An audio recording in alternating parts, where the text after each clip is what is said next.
Chers élèves, bonjour. Une vidéo pour voir ensemble comment factoriser, si possible, une somme algébrique, comme ici, en utilisant les identités remarquables que nous avons déjà vues. Je vous invite à regarder la vidéo que j'ai faite à ce sujet. Alors, justement, je vais vous les remettre sous les yeux, ces identités remarquables, trois formules, trois développements de trois produits caractéristiques qui donnent trois sommes algébriques qui sont à connaître par cœur. Alors, qu'est-ce qu'elles ont en commun, ces trois sommes algébriques qui sont les trois résultats des développements? Elles ont à chaque fois le nombre A, un nombre A qui est mis au carré. Un nombre B, un autre nombre B qui est mis au carré. Qu'est-ce qu'elles ont de différent maintenant? Dans le cas des deux premières identités remarquables, où c'est la somme et la différence qu'on a mis au carré, vous avez un troisième terme, uniquement dans ces deux-là, vous avez un troisième terme qui est égal à 2 fois le premier nombre A fois le deuxième nombre B. On retrouve ici. On appelle ça le double produit. Alors dans le cas de la première, c'est un plus. Dans le cas de la seconde, c'est un moins que vous trouverez devant. La troisième est très différente des deux autres. Le résultat ne comporte que deux termes, très faciles à reconnaître, qui sont toujours les deux carrés, et qui sont séparés par un signe moins. Voilà ce qu'il faut savoir, et voilà ce qui va nous aider à les reconnaître. Alors allons-y, nous avons donc trois sommes algébriques à factoriser à l'aide d'une identité remarquable. J'écris la première.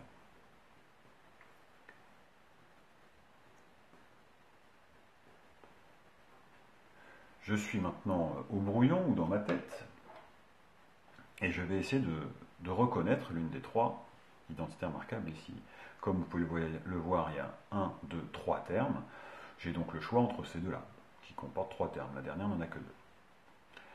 Il s'agit maintenant de reconnaître le nombre A et le nombre B. Alors, les deux nombres qui sont des carrés, eh bien, il y en a déjà un qui est évident, c'est le x qu'on a mis au carré.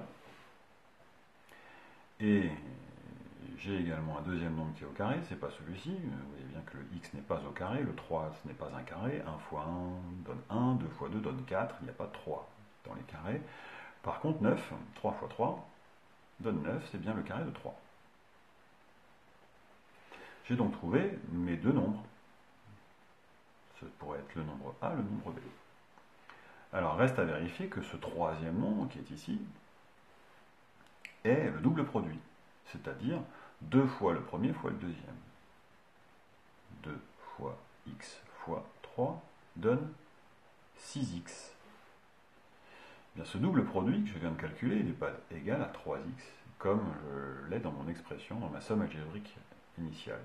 En réalité, cette factorisation ici n'est pas possible. Le double produit ne correspond pas à ce qu'on devrait avoir. Donc A, impossible de factoriser.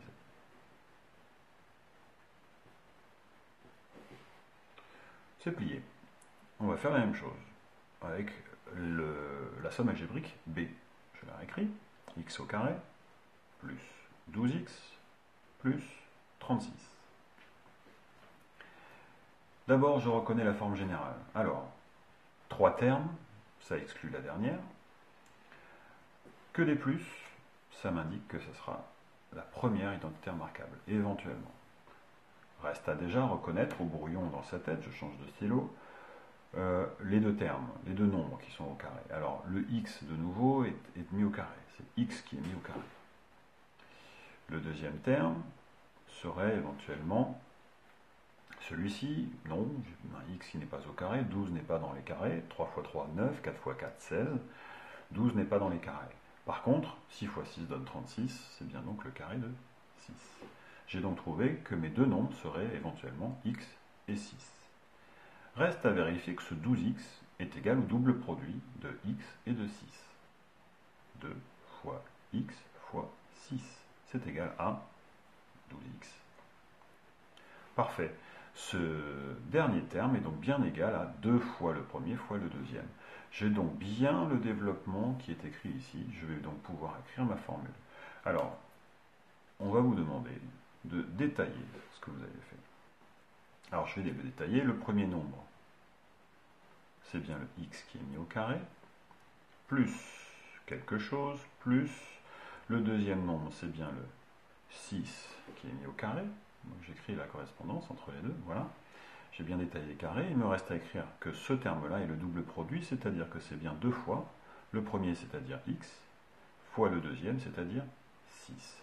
Vous faites qu'en faisant ça, vous mettez en évidence ce développement-là.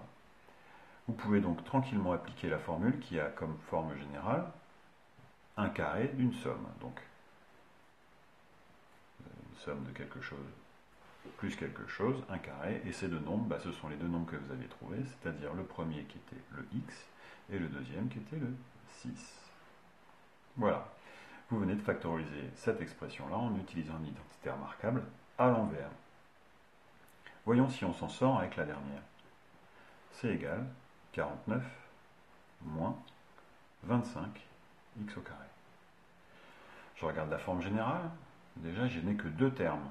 Ça exclut les deux premières, il me reste la dernière. Alors, j'ai bien une différence, c'est parfait. Reste à vérifier que le 49 et le 25 sont des carrés. Dans ma tête, je peux me poser la question. 49, c'est bien le carré de 7, il me semble. Et 25x au carré, j'ai le carré de 5 ici pour 25. Et x au carré, c'est le carré de x. J'ai bien 7 au carré et 5x au carré. Parfait. Pas de vérification puisque je n'ai pas de troisième terme à vérifier. Je peux tranquillement expliciter ces carrés. Donc je vais juste dire que le 49 c'est le 7 qui est mis au carré et que le 25x au carré c'est le 5x que j'ai mis au carré. Il me reste à utiliser directement la formule. Je fais un pas en arrière. Je sais que mon produit doit ressembler non plus à un carré mais à une somme fois une différence ou inversement. La somme de qui est qui? Le premier nombre c'est le 7. Le deuxième nombre, c'est 5x.